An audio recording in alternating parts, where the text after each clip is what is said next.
میں ایک واقعہ پیش کرتا ہوں، اس کی روشنی میں آپ دیکھیں مسائل کو اخذ کریں، آپ انشاءاللہ آپ کا ایمان تازہ ہوگا۔ بچل کے بولے سبحان اللہ۔ حضرت ابو بکر صدیق رضی اللہ تعالی عنہ ہے، آپ کی بارگاہ محبت ہے، آپ کی بارگاہ محبت میں ایک دن حضرت عمر بن خطاب رضی اللہ تعالی عنہ حاضر خدمت ہوئے۔ حضور صلی اللہ علیہ وسلم بظاہر دنیا سے وصال فرما چکے ہیں، قبر اطہر میں آرام فرما ہے۔ دور خلافت کن کا ہے؟ حضرت ابو بکر صدیق رضی اللہ تعالی عنہ کا ہے۔ عمر بن خطاب رضی اللہ تعالی عنہ آپ کی بارگاہ محبت میں پہنچے، وہاں دیکھے ایک لسٹ ہے جس میں کچھ ناموں کی لسٹنگ ہو چکی ہے۔ وہ زمانہ کاغذ کا زمانہ نہیں تھا، یہ پینسل اور قلم کا زمانہ نہیں تھا، اس زمانے میں چمڑوں پہ تحریریں لکھی جاتی تھی، اس زمانے میں کاغذ نہیں ہوتا تھا، پتھروں پہ تحریر لکھی جاتی تھی، اس زمانے میں عزیزان ملت اسلامیہ پتھروں پہ تحریریں لکھی جاتی تھی۔ حضرت عمر بن خطاب رضی اللہ تعالی عنہ کے پاس ایک لسٹ، حضرت ابو بکر صدیق کے پاس ایک لسٹ پڑی ہوئی ہے، اس پہ چند نام لکھے ہوئے ہیں، ہمیں دیکھیں اور ذرا چل کے بولے سبحان اللہ۔ اس میں نام کیا ہے؟ فلاں بیوہ، اس کا ذمہ فلاں صحابی نے لیا ہوا ہے، مچل کے بولے نا سبحان اللہ۔ فلاں یتیم، اس کا ذمہ فلاں صحابی نے لیا ہوا ہے۔ فلاں بیوہ، اس کا ذمہ فلاں صحابی نے لیا ہوا ہے۔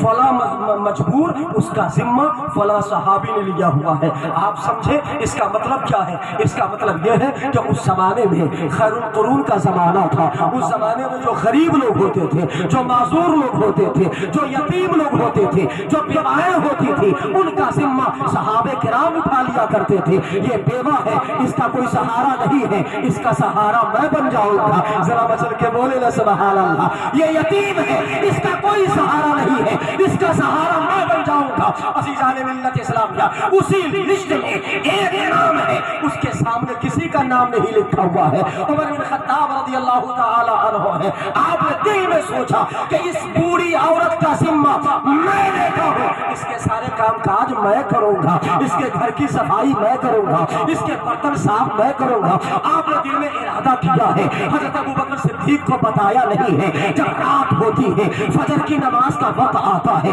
آپ نے فجر کی نماز پڑھی ہے، اس بوڑھی عورت کے گھر پہ تشریف لے جاتے ہیں، دروازے پہ دستک دیا ہے، دروازہ کھلتا ہے، لیکن عمر بن خطاب کیا دیکھتے ہیں؟ گھر کے سارے کام کاج ہو چکے ہیں، گھر میں جھاڑو لگ چکا ہے، گھر کے سارے سامان قریبے سے رکھے ہوئے ہیں۔ آپ نے سوچا کہ ممکن ہے کوئی مجھ سے پہلے آ کر سارے کام کاج کر کے چلا گیا ہو، گھر میں جب رات میں آؤں گا تو فجر کی نماز سے پہلے آؤں گا۔ آنے والی شب کو فجر کی نماز سے پہلے عمر بن خطاب رضی اللہ تعالی عنہ ہے، اس بوڑھی عورت کے مکان پہ تشریف لاتے ہیں، دروازے پہ دستک دیا ہے، دروازے کو کھود کیا ہے، دروازہ کھلتا ہے۔ جب آپ اندر گئے دیکھا پھر جھاڑو بہارو لگ چکے ہیں، سارے سامان قریبے سے رکھے ہوئے ہیں، سارے برتن صاف ہیں۔ آپ نے بوڑھی ماں سے کہا تھا، او بوڑھی عورت یہ بتا کہ کون ہے تو مجھ سے پہلے تیرے گھر میں آتا ہے، سارے کام کاج کر کے چلا جاتا ہے، سارے کام کام کر کے چلا جاتا ہے۔ بوڑھی عورت نے کہا تھا کہ میں تو عورت ہوں، میں پردے میں رہتی ہوں، مجھے نہیں پتا آنے والا کون آتا ہے، کام کاج کر کے چلا جاتا ہے۔ وہ آتا ہے، دروازے پہ دستک دیتا ہے، میں دروازہ کھولتی ہوں، میں پردے کو اوڑھنے چلی جاتی ہوں۔ میں اپنے ماں بہنوں سے بھی کہنا چاہوں گا کہ وہ کیسا زمانہ تھا کہ جس زمانے میں ایک بوڑھی عورت کے پردے کا حال یہ ہے کہ وہ بوڑھی عورت جلانے والا آتا ہے، پردے میں دروازہ کھولتی ہے، دروازے کے اوٹ میں چلی جاتی ہے۔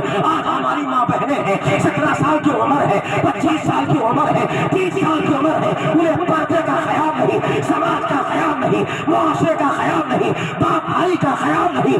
ایسی ماں بہنوں سے میں کہنا چاہوں گا کہ ان صحابیات اور ان تابعات کی زندگی کو اپنے لیے نمونے عمل بنا لو تو اللہ تعالیٰ تمہاری زندگی کو یہاں بھی کامیاب فرمائے گا، وہاں بھی کامیاب فرمائے